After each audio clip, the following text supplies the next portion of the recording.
So, hi everyone, welcome back to the third part of lecture 13. And now let's talk about the set cover problem, okay? So vertex cover was a warm-up, and then now we're going to do a more serious problem. So, okay, what is the setup now? So the setup here is that we have as input a finite set U, okay? And a collection S1, S2, up to Sn of subsets of U, okay? So, you know, should think of U as a finite, well, U as a finite collection. You can think of it as a set like maybe 1, 2, up to M or something, right?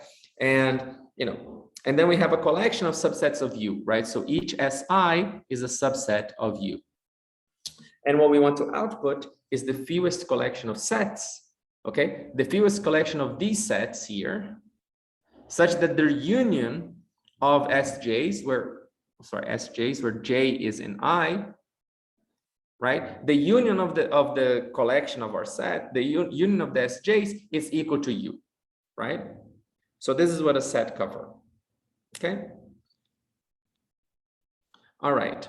So, and then again, you know, this problem has a weighted version, right? And in the weighted version, we're associating to each set a weight Wi, and we want to output the collection with minimum weight. All right. All right. So what do we do? Well, just like we did for the vertex cover, we can set up an integer linear program for this problem. And what is the integer linear program? Again, we're going to say that xi is equal to 1 if the set Si, well, if well, let's say xj here, if j is in our index set I and 0 otherwise,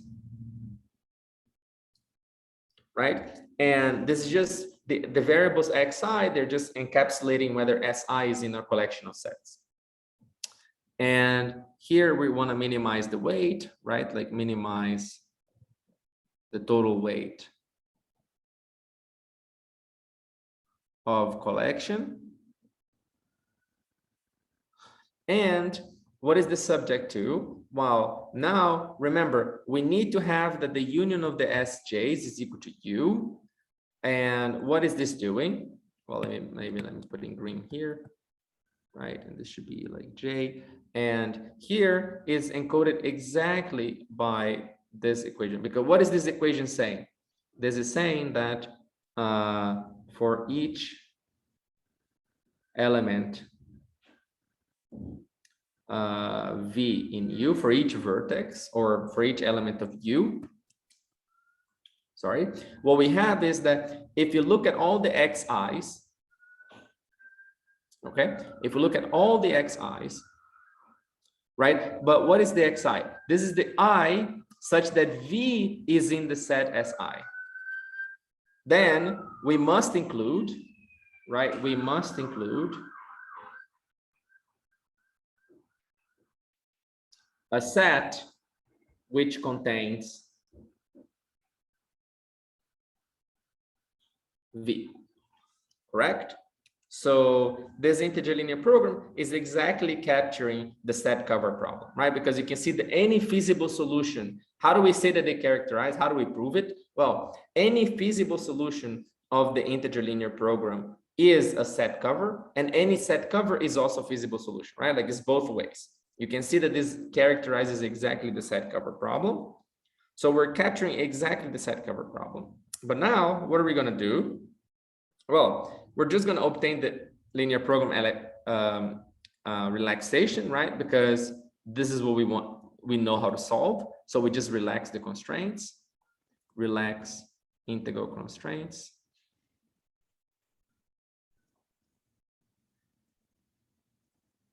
Right?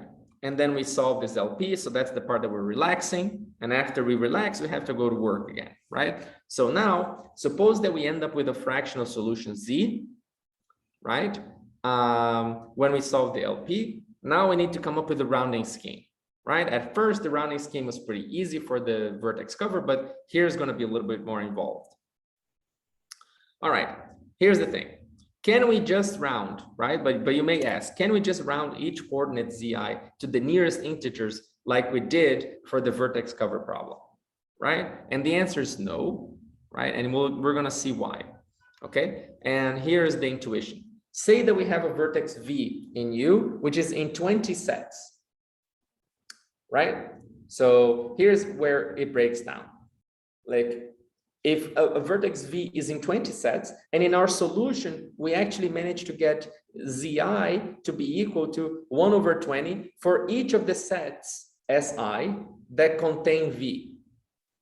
Then if we would round to the nearest integer, we would say, okay, the rounded solution yi will be 0 for all of these sets Si, and we would not select any such set that contains V. Does that make sense? So this is a little bit bad, right? Because if we round it to the nearest integers, we may be missing, we may become not feasible, right? So rounded solution, not feasible.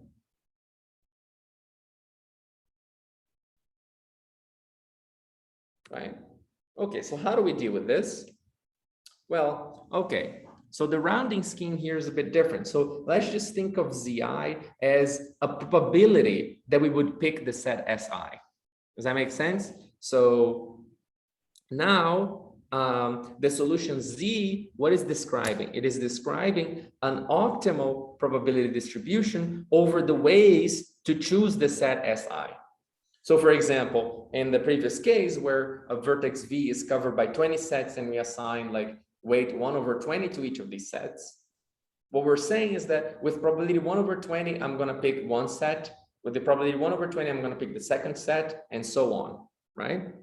So, and the linear programming solution just told us, well, you know, for this vertex is essentially okay to pick them uniformly at random, right? So, all right. But now you may ask, okay, but how do we cover, right? Because even if I assign a probability, well, if each set had probability 1 over 20 to be picked, there's still a probability that I won't pick any of them, right? And in the end, we need to cover. So what do we need to do? All right. So here's the first attempt, right? So we have this input Z, and Z is an optimum solution to our linear program. And what we want to output is a set cover for U, for the universe. So what do? Let's set the index set to be empty. And then for each set, right, what we do is with probability Zi, we add the set I to the collection, right? So this is just saying that we add set Si to the collection, to our collection, with probability Zi, right?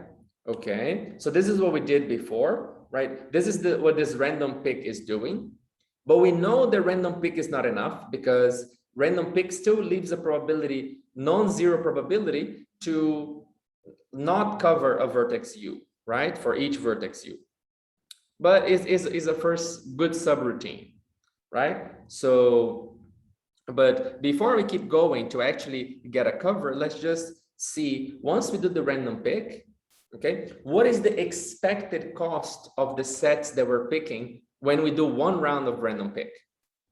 When we do one round of random pick, the expected cost of the sets is what? Is exactly sum of I going from 1 to n of Wi times Zi, right? Because with probability Zi, I add S.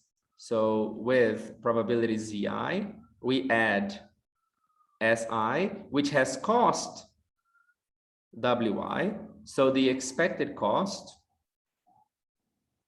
is exactly equal to sum of the probability that I pick Zi times the cost of Zi.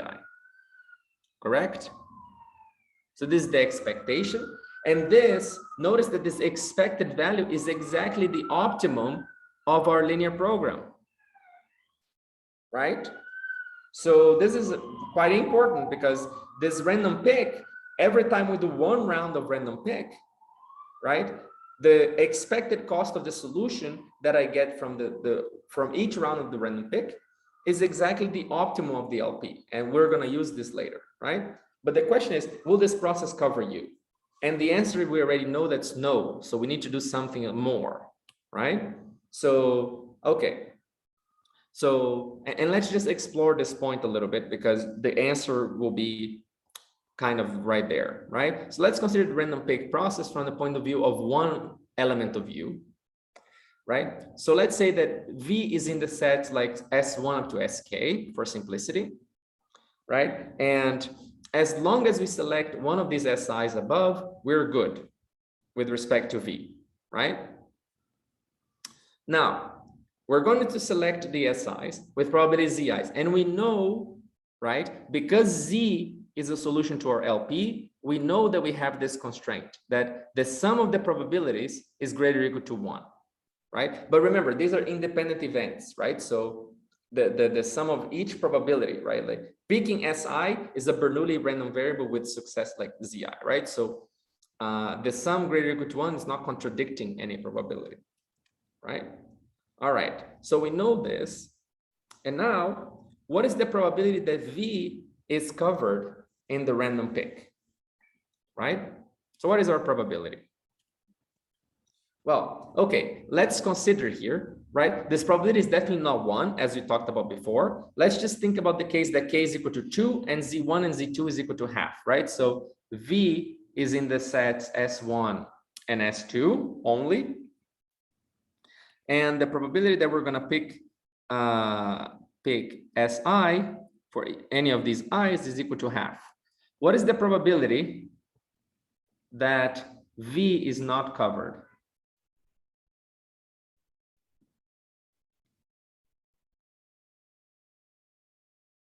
Well, the probability that V is not covered is the probability that I didn't pick S1, and then because those events are independent, right? So then I have the probability that I also didn't pick S2. But what is this probability? This probability is exactly 1 minus Z1 times 1 minus Z2, which in this case is 1 over 4, right? So then the probability that V is covered is equal to 3/4 in this case, right?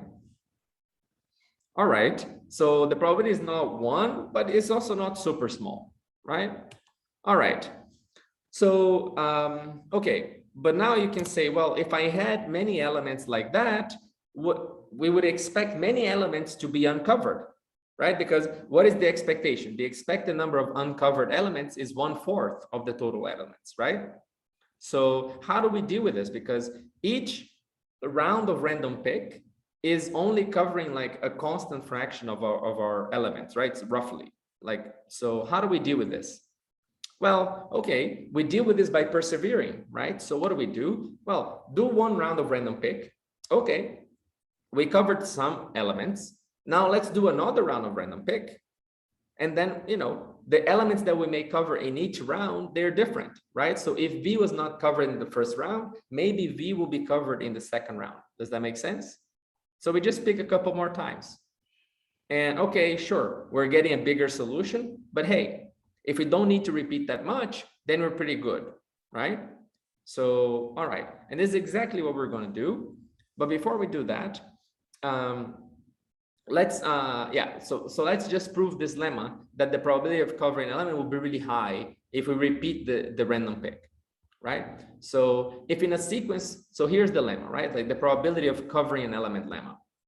In a sequence of k independent experiments, in which the ith experiment has success probability pi, and if we know that the sum of the pi's is greater or equal to 1, then there is a probability greater or equal than 1 minus 1 over e that at least one of the experiment is successful. And experiment here, you should just think of, okay, V was covered by the set Si, right? So we know that the probability of success is actually quite high, is 1 minus 1 over e, right? So, okay, so let's prove this lemma. So as we saw before, what's the probability that no experiment is successful? Remember, these are independent experiments. So the probability that no experiment is successful is the product of 1 minus p1. So like we failed at first, right? Like, so first fail, second fail, and so on, right? And now what do? We just use the inequality 1 minus x is less than or equal than e to the minus x for x in 0, 1, right? And now what happens? Okay, so with this inequality, what we can do? Our probability of failure will be product of 1 minus pi, but then this is less than or equal than e to the minus pi by our inequality. And then, well, the exponential is sums. So e to the minus pi, the product of e to the minus pi is e to the minus p1 minus p2 minus pk. But we know that this is greater or equal than minus 1 because the sum of pi is, is less than or equal than minus 1 because this is equivalent to saying minus sum of pi less than or equal than minus 1, correct? So, and then, you know, the exponential is increasing. So we get that the probability of failure is at most 1 over e. Okay. So at every round of the random pick, there's a probability of at least 1 minus 1 over e that one experiment is success, that the vertex is covered. Yeah. All right. So then now we're ready to do our randomized rounding. So what are we going to do? Well, we start as our input with values such that z is a solution to our linear program. And now we're going to output a set cover for u, right? So what do? Well, all right. So we start with I equal to the empty set. And the thing is, while there is an element v in our universe, which is uncovered, what do? Well, we do a round of the random pick, right? So do an iteration of random pick of the random pick procedure, right? So we go through all the sets again, and with probability zi, we're going to add the set si to our collection I, okay? And in the end, we're going to return I. Does that make sense? So here, you know, we just run the random pick. If there is an element uncovered, we run it again and we add new sets, and we keep doing this until we covered all of the vertices. Does that make sense? Okay, so now to analyze this, okay, so all we need to show is that we don't execute the for loop, right, which is the random pick.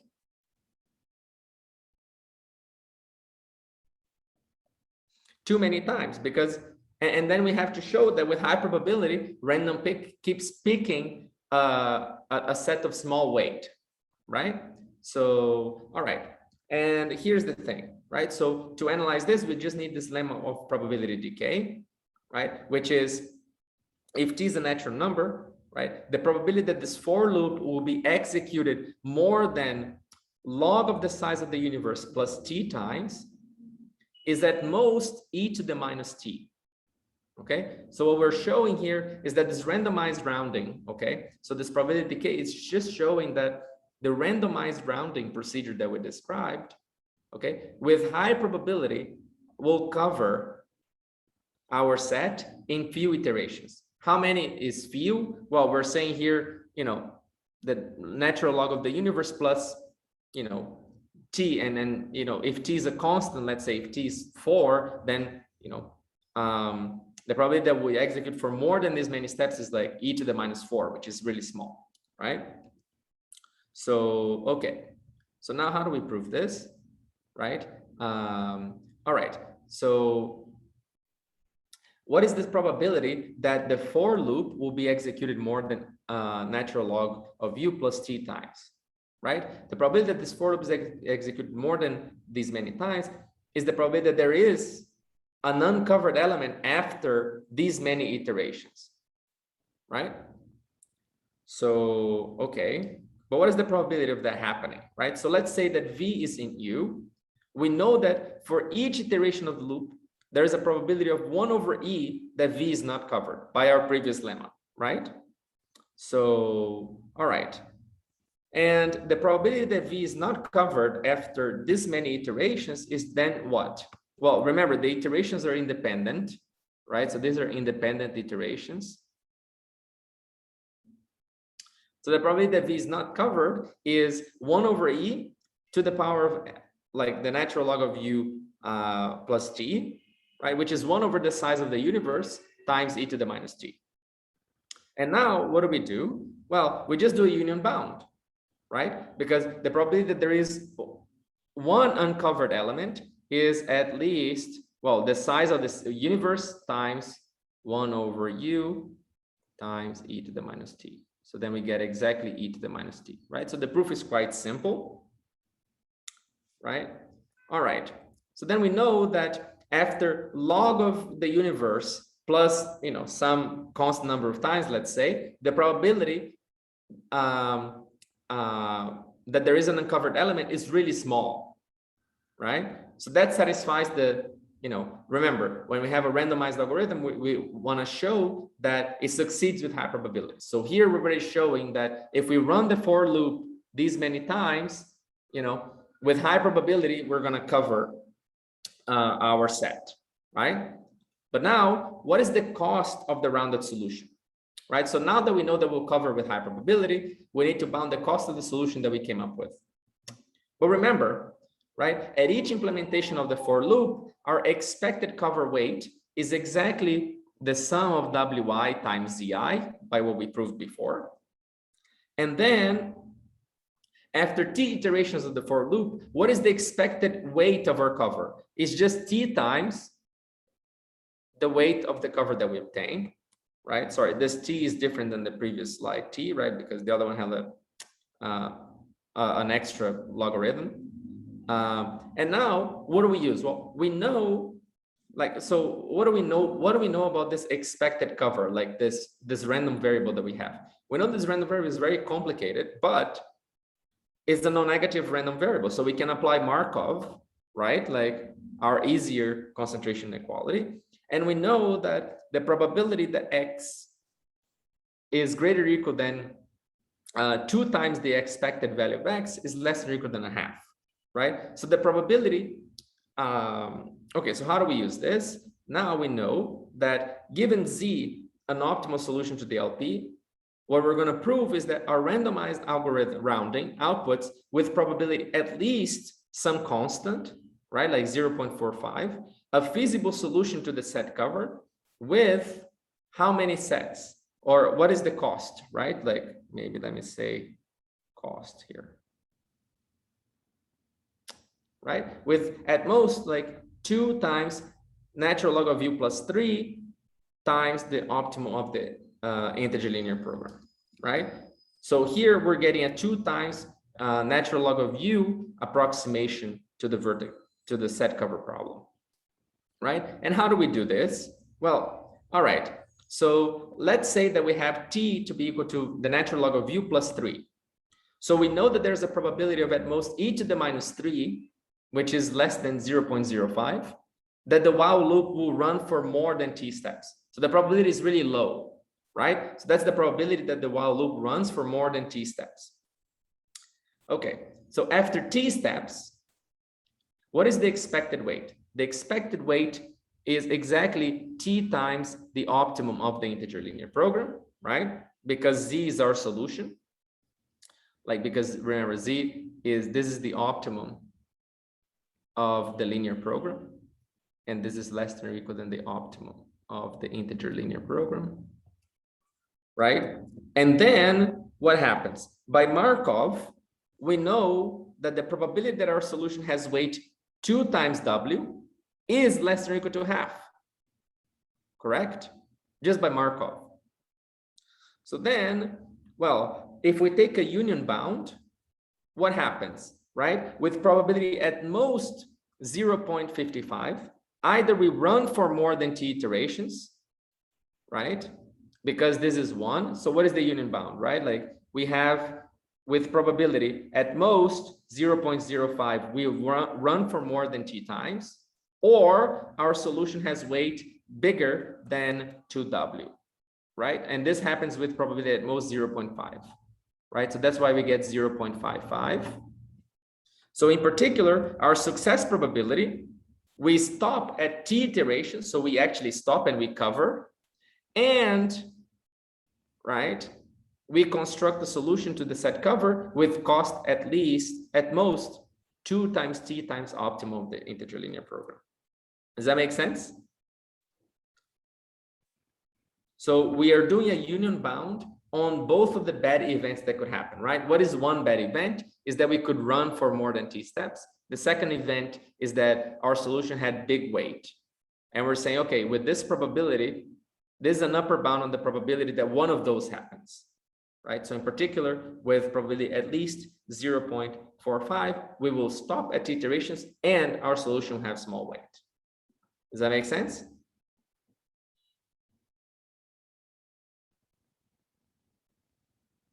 All right, so this concludes the rounding for the set cover, right? And if we just want to do a recap of what we did, right? So what did we do today? So we formulated the set cover problem as an integer linear program. Then we derived a linear program from the integer linear program. And this is our linear program relaxation. And then we're still minimizing, remember, we're still minimizing the same objective function, which is the weight of the cover, but over a potentially larger, like a fractional set of solutions. So we know that the optimum of the linear program, right, which was the value like sum of wi zi, was less than or equal than the optimum of the integer linear program. Then we just solved the LP optimally using some efficient algorithm, right, because our LP has a small description. And if the solution had integral values, then we know it is a solution to the integer linear program, and we were done, right? But what if that was not the case? If we had a randomized a fraction of values, then we came up with this rounding procedure, which is randomized here in this case. Unlike the vertex cover, the set cover, we needed a randomized procedure. We did a randomized rounding algorithm. And with probability greater or equal than 0.45, right? It's just a constant, right? That's all we wanted, like a constant. What did we get? We get the cost of the rounded solution is less than or equal than 2 times natural log of u plus 3 times the optimum of the integer linear program, right? So that's our approximation factor. Approximation factor. Okay, and that was pretty much it, right? So with constant probability, we obtained a rounded solution, which was a valid solution, right? Like a feasible solution, which was not, well, which had this approximation factor to the best, right? So to conclude, what did we learn today? Well, we learned that, you know, integer linear program is very general and pervasive in combinatorial algorithms, right? But the integer linear program is NP hard because it captures too many problems. And what we did is, well, in some cases, we can do linear program rounding for the rescue. So we give up on the optimal solution in the hopes that we can find a good enough solution in polynomial time, right? And what did we do? Well, there's 2 ways of rounding, right? There's a deterministic rounding, and usually deterministic rounding happens when the solutions are nice, okay? And that's what you're going to see in homework problem 1. Right, and this was the case, and this is exactly the case for set cover, for vertex cover. And whenever the solution, like whenever things are a bit more complicated, we do a randomized rounding algorithm, and this is exactly the set cover. Does that make sense? Okay. So like, you said it was only like 45% probability that we don't run too many steps. Right. So like, is there a small chance that we'll like run for super long? So in order to get a reasonable algorithm, we have to like run multiple things in parallel, or do they just not run super long? Well, I mean, it is the usual situation, right? When we have, like, remember, all we need to prove is that with constant probability we'll succeed, because if we show this, you can run this randomized routing in many, like you can, with the same iteration, with the same number of times, like run in parallel, and you know that, you know, with then the probability decays exponentially, right? Like of one of these like of all of them failing, right? Okay. No, I'm just saying, like, when we fail, does it run on for like for a really long time? No, not really, right? So, Okay. well, okay. So how would this rounding work? What we do is like just run the randomized rounding like this many times, with t being equal to 2 times ln u plus 3. Just run it these many steps, and then after that you stop. Okay. So when we fail, we still sense? fail quickly. Sorry? So like when we fail, we still fail quickly. That was my.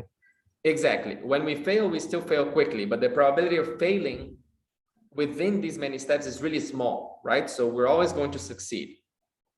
The thing that's hindering us here is the probability that our solution is it's really high weight, right?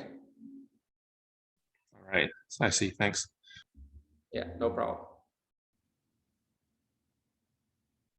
But again, as we said, like, you know, you just run them all t times. But if you have constant probability, you can just run like multiple copies and take the smallest weight. And then we know the probability is pretty small, right? The decay is exponential, that all of them will output like higher weight. Yeah. Okay, great. So, all right. So to conclude, okay, yeah, and these lectures are just like, if you want to see like notes with, you know, more calculations and stuff, I highly recommend Luca's vertex cover and set cover notes. Okay. So, okay, this is it. And if you have more questions, I'm happy to answer.